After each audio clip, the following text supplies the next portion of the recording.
Please take a moment to open to Leviticus chapter 19. Leviticus chapter 19, that's where we are this morning. We are on the back 9 now of a series where we've been studying through the book of Revelation for 11 weeks today. Today's number 11 in the series. If you've been here the whole time and you've put up with me for the last 2.5 months, thank you. Well done. I hope this has been a blessing to you. I hope that as we've been going through, you've been starting to see the importance and even the relevance of this often neglected and forgotten book. But now we're in Leviticus 19, the back half of the book, and we've made this turn now from the cultic, ritualistic, bloody part of the book to now we're on the other side where it's much more everyday, much more approachable, much more palatable in the second half.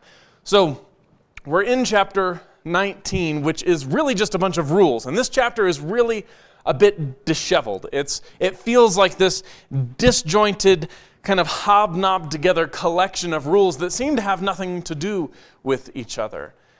It's just rule after rule. You'd think there'd be some kind of organization, like all the rules on marriage, and then all the rules on worship, and all the rules on idolatry, and all the rules on farming. But instead, it's all over the place.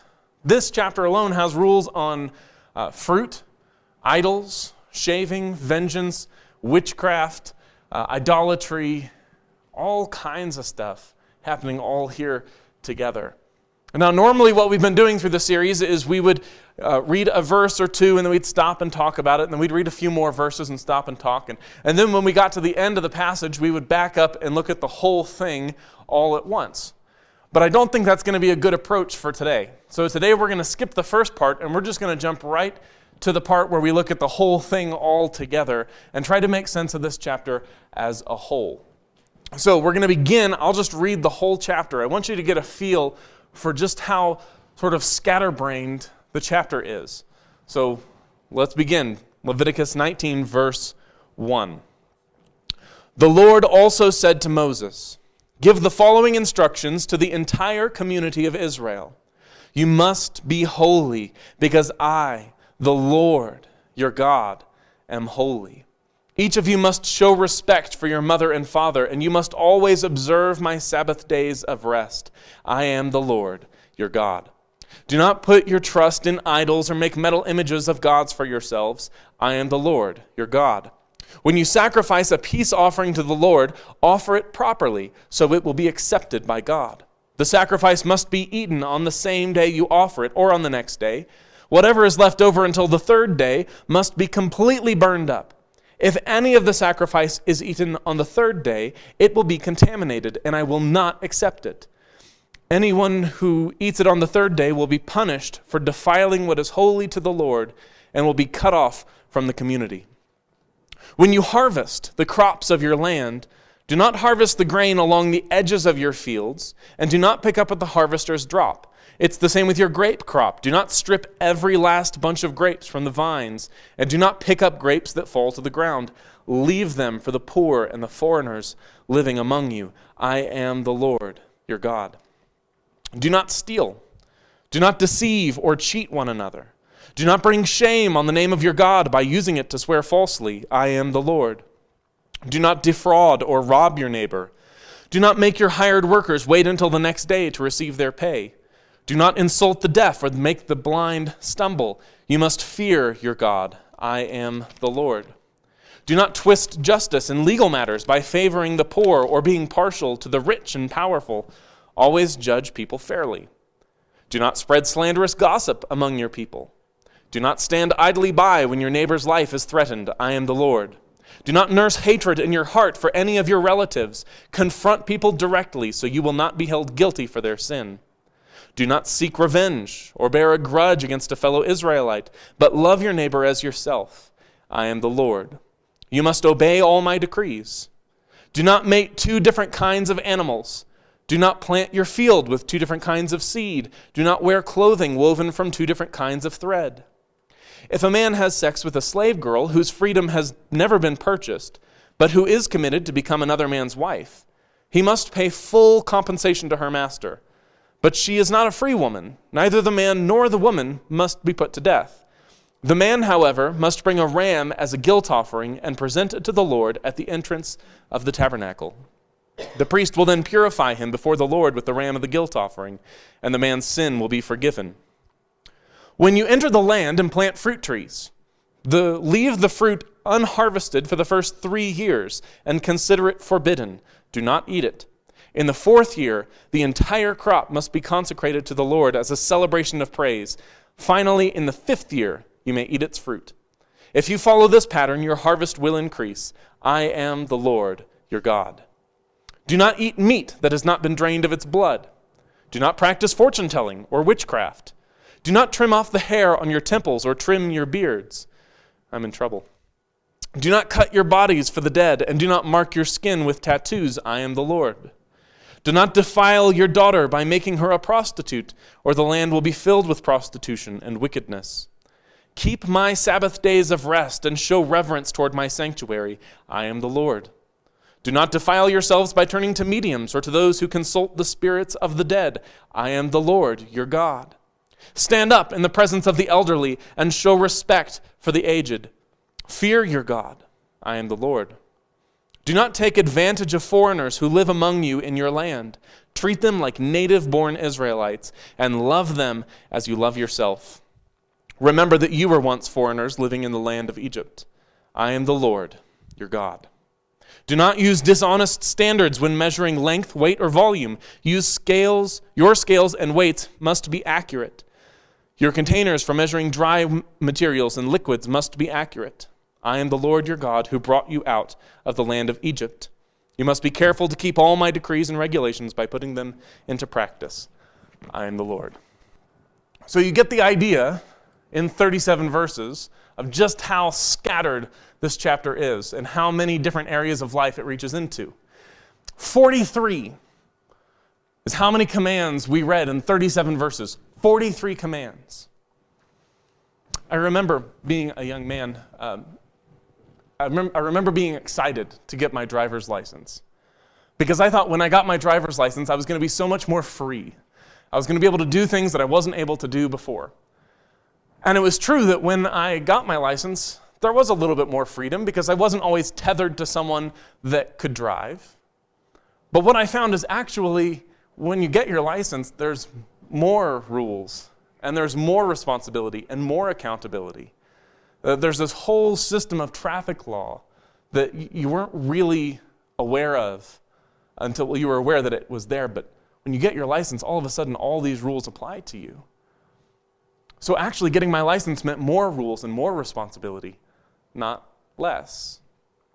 When I moved out of my parents' house, I did the same thing. I thought that when I moved out that I was going to have all this freedom, that I wasn't going to have to listen to the man anymore.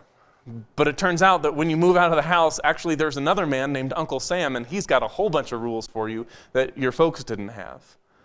So where I thought I was going to get all this freedom, actually it turns out there were more rules and more responsibility and more accountability, not less. And then I got a job, and I thought that you get your job, you work, and you get your paycheck, and it goes right here. But then I found out that there are all these rules about what you have to do with it. Like you have to pay taxes. Your landlord or the bank really want their share. You have to buy groceries.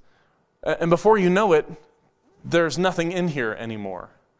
And so what am I doing all this work for if I don't get to go get anything? Well, what I found out is that getting a job actually brings more rules and more responsibility and more accountability, not less. I thought that when Katie and I got married, that it was going to be this perpetual romantic comedy and we were going to be free to just enjoy each other and all those pesky church rules about charity and purity or chastity and purity were going to expire. But then I found out that actually my cares and my concerns doubled and my family obligations doubled. And it turns out when you get married, there's actually more rules and more responsibility and more accountability, not less. And so when we found out Macy was coming, I'd learned my lesson and I was terrified because I knew what the next stage of life was going to bring with it. Have you ever been overwhelmed by the number of rules that there are for you? Have you ever thought to yourself, man, there's a rule for that? There's a law that governs that? I'm sure when you were in grade school learning all the rules about grammar and punctuation, that it was easy peasy and you never thought to yourself, you never griped about it, because I'm sure you just loved learning all the grammar rules. No, there's something in us that when we get rule after rule after rule, we just kind of, it gets under our skin. We don't much care for rules. That's kind of how I feel reading this chapter, because it's just rule after rule after rule after rule. And I have a rash. This is. Because there's a rule about farming and where you can plant your seed. There's a rule about fruit and when you get to harvest your fruit. There's a rule about when you have to take your day off. There's a rule about personal grooming and trimming your beard. Shaving is governed by the law. Okay, some of the things I can understand. Idolatry, I get. Don't steal, I get that. Don't lie, I get that. But personal grooming seems very minute and very personal. And I think there's a rule for that too. And so this desire emerged after a while, because this isn't the only place we have rules. You have Leviticus 19, but then you also have the whole book of Leviticus. And not just Leviticus, but a big chunk of Exodus and almost all of Deuteronomy. It's just rule after rule after rule. Hundreds and hundreds and hundreds of rules. There's a jillion, that's a technical theological term, a jillion rules. And so this desire emerged to try to synthesize them and crunch them down to just a few things. Can we take all the rules that have something to do with farming and put them all together and then just slap one rule on it and say, this is the farming rule. And if I do that, then I'll be following everything else. Can we take all the rules that have to do with idolatry and witchcraft and paganism and put them together and just put one rule on it, and if I do that, then I'll be following all the others? It's kind of like when you were in elementary school and you're given a vocabulary list. You can either learn all the words, or you can learn I before E except after C. And all of a sudden, all these words fall into place. It's this one rule that if I follow that, everything else makes sense. So can we come up with an I before E for the law? Can we come up with one rule that if I just do that, the rest of the law is going to fall into place? Well, this became something of, again, an intellectual sport. By the first century, there were two rabbis named Shammai and Hillel. And one of the most famous stories in Jewish lore has to do with these two rabbis. The story goes that a man came to Rabbi Shammai and said, "Rabbi, can you teach me the law while standing on one foot?" And Shammai says that learning the law, learning all of these rules and how to obey them, this is a lifelong process. This is going to take you your entire life. Get out of here. How dare you ask such a question? And so the man leaves and he comes to Rabbi Hillel and he says, "Rabbi Hillel, can you teach me the law while standing on one foot?" And without blinking, Hillel lifts his foot and says, "What is hateful to you, do not do to your neighbor." That is the whole law. The rest is commentary. Go and learn it. So there's this game, this sport of how can you condense the law into just a few words? Can you take these hundreds and hundreds and hundreds of rules? Can you take the 43 scatterbrained rules of Leviticus 19 and pull them together in just a quippy little saying? One day, a man came to Jesus and he asked him this, "Teacher, which is the most important commandment in the law of Moses?" What is he really asking? "Jesus, can you boil it down for me?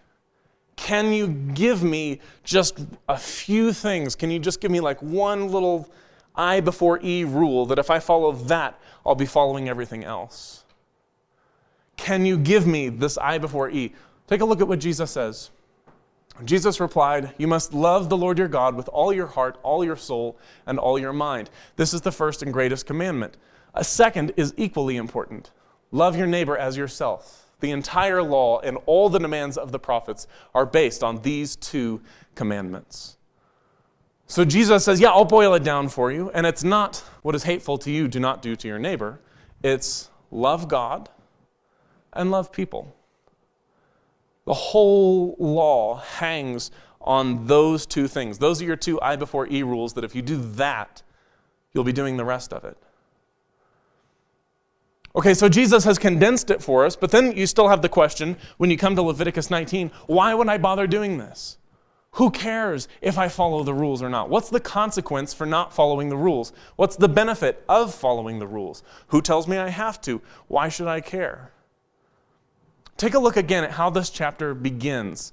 Chapter 19, verse 2. Give the following instructions to the entire community of Israel. You must be what? Holy, because I, the Lord your God, am holy. So holiness is this undergirding idea under this chapter. But what is holiness? I mean, we talk about holiness. This whole series is called Holiness Manifesto. But do we understand what holiness really is?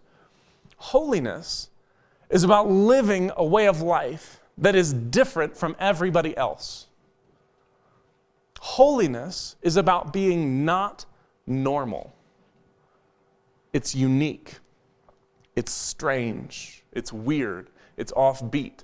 It's extraordinary, uncommon, deviant, or just plain odd. To be holy is to go against the grain, is to not fall in line with everything or everybody else. And so this undergirding theme of the whole thing is be holy, be different from everybody else. Here's how you do it, 43 commands. Here's how you be holy. So when this man comes to Jesus and says, "Teacher, what's the greatest command in all the law?" What is he really asking? How can I be holy? If the whole law is about being holy, how do I do that? How do I accomplish that? Can you just give me just one or two little things that if I do that, I'll be holy, I'll be different from everybody else? And so when Jesus says, love God and love people, it's not just this is the best way I can summarize the law, but there's more to it than that. It's this is how you be different. You want to be holy? You want to be different? You want to turn your workplace upside down? You want to change your whole family life and be a different kind of family? Here's how you do it. Love God and love people. Because loving God and loving people makes us holy. Loving God and loving people makes us holy. Because people don't do this. People don't love God and love people. People love themselves. And yet Jesus comes along and says, if you do this, if you'll just do these two things, that will make you different. Because when you take your lunch break and use it to study your Bible, it's different. And when you turn in early on a Saturday night because you're getting up in the morning, it's different. And when you choose to sit down with your children and teach them the scriptures, it's different. When you take an hour out of your day or a day out of your week or a week out of your summer to play with orphans, to feed and clothe the homeless, to write an encouraging note, it's different. People just don't do that. So, loving God, loving people, the whole law comes together under these two things. But what does it look like to love God and love people? Let me give you a couple of suggestions before we're done. First of all, love means sacrifice. Love means sacrifice. If you're going to love, it's going to take you giving up something that's painful to give up. If I give up something that I don't need, that I don't want, that I don't care about, it's not sacrifice. There was a preacher on the radio in Kansas City several years ago that said something that has stuck with me for years and years. He said, true love is measured in sacrifice. Can you imagine me saying, Katie, honey, I love you. Well, can you get up with the baby in the morning so that I can get a few more minutes of sleep? No. Well, can you watch the baby while I get ready to go out? No. It wouldn't be very loving. Why? There's no sacrifice. Love means making sacrifices. So perhaps a good way to gauge where we are on this is simply to ask yourself, what am I willing to sacrifice for God? Or even better than that, what do I sacrifice for God on a regular basis? Because it's one thing to say I would do it, and it's another thing to say I do this. I give up this. It's one thing to say that you'd take a bullet for God, and it's another thing when your alarm clock is going off and you have to choose between a few minutes of prayer and a few more minutes of sleep. How much do you give? Sleep, time, comfort, money, power, reputation. What do you give? What do you sacrifice? And then parallel to that, you just ask the same question with people. What do I sacrifice for people? Do I sacrifice my time? Do I sacrifice sleep? Do I sacrifice comfort for other people? So love means sacrifice. Second thing love means service. Love that does not serve is not really love. If you can imagine, Katie, honey, I love you. Can you do the dishes? Absolutely not. Can you watch the baby while I get ready to go out? I'm doing stuff, woman. I mean, can you imagine? It's not very loving.